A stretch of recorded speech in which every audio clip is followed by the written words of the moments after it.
sebagai tangan kanan dari kekuasaan modal di Indonesia, kawan-kawan. Sudah belasan tahun kita melihat dan merasakan kualitas dan kapasitas upah buruh Indonesia setiap tahun bukan naik, kawan-kawan, tapi merosot. Secara kualitas maupun kuantitas, upah Indonesia sesungguhnya tidak pernah naik, kawan-kawan. Karena antara angka kebutuhan hidup kita dengan upah yang ditentukan atas dasar kesepakatan politik itu semata-mata hanya untuk menjaga kepentingan mereka. Tidak pernah mereka sedikit pun di otak-otak mereka yang mulai membusuk itu sedikit pun berpikir tentang nasib kita, kawan-kawan.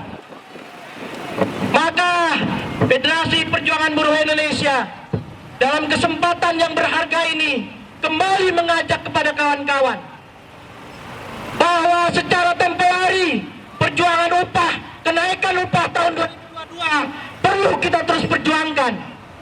Bila perlu, tadi ajakan kawan-kawan yang lain untuk bertahan habis-habisan. Tapi Federasi Perjuangan Buruh Indonesia tidak ada salahnya juga mengajak untuk melakukan pekerjaan-pekerjaan yang lebih sistematis, kawan-kawan.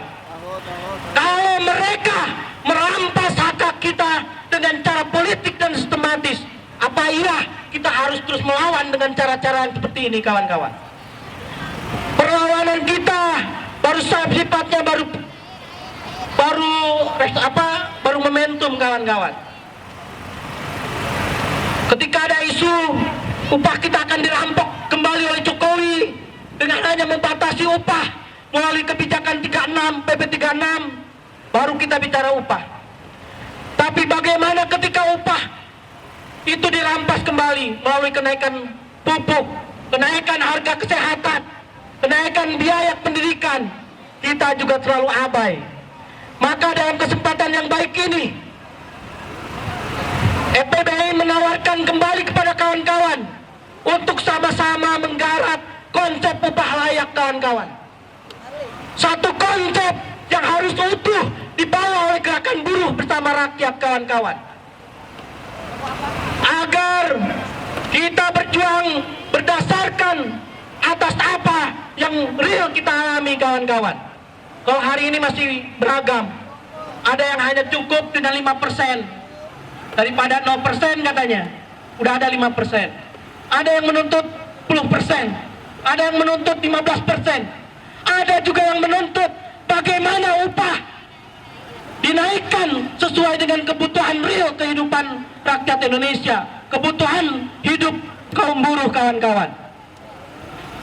Federasi Perjuangan Buruh Indonesia menuntut kepada negara untuk bertanggung jawab dan memainkan perannya agar mengembalikan konsep upah melalui KHL, kawan-kawan. Tapi bukan KHL yang 60 poin, kawan-kawan. KHL yang hanya 60 poin itu adalah konsep puluhan tahun yang lalu, yang sudah usang, yang sudah banyak perubahan, kawan-kawan. Hasil riset kita bersama kawan-kawan 2 tahun yang lalu, kebutuhan real buruh Indonesia seminimalnya harus mengandung 120 poin KHL, kawan-kawan. Baru kita akan mendapatkan hidup layak, kawan-kawan. Selain itu, juga kita menuntut agar keputusan kenaikan upah itu diketuk oleh nasional melalui Menaker dan Jokowi, kawan-kawan. Agar tidak lagi isu upah dijadikan bola politik di daerah, kawan-kawan. Karena yang harus bertanggung jawab terhadap kesejahteraan buruh adalah negara, kawan-kawan, adalah pemerintah pusat, kawan-kawan. Betul nggak, kawan-kawan? Betul nggak, kawan-kawan? Sehingga tidak ada lagi upah yang hari ini kita lihat di Jakarta dengan di daerah lain sangat jomplang, kawan-kawan. Ada yang berkomentar, kalau persentasi kenaikan upah misalkan 15% berlaku untuk nasional, itu tetap tidak akan merubah upah yang hari ini beragam, kawan-kawan. Federasi Perjuangan Buruh Indonesia menawarkan, kalau negara ingin menyelamatkan ekonomi Indonesia, kalau Jokowi betul-betul adalah pemimpin negeri Indonesia, seharusnya konsep upah layak adalah tepat untuk menjadi konsep upah buruh Indonesia, kawan-kawan.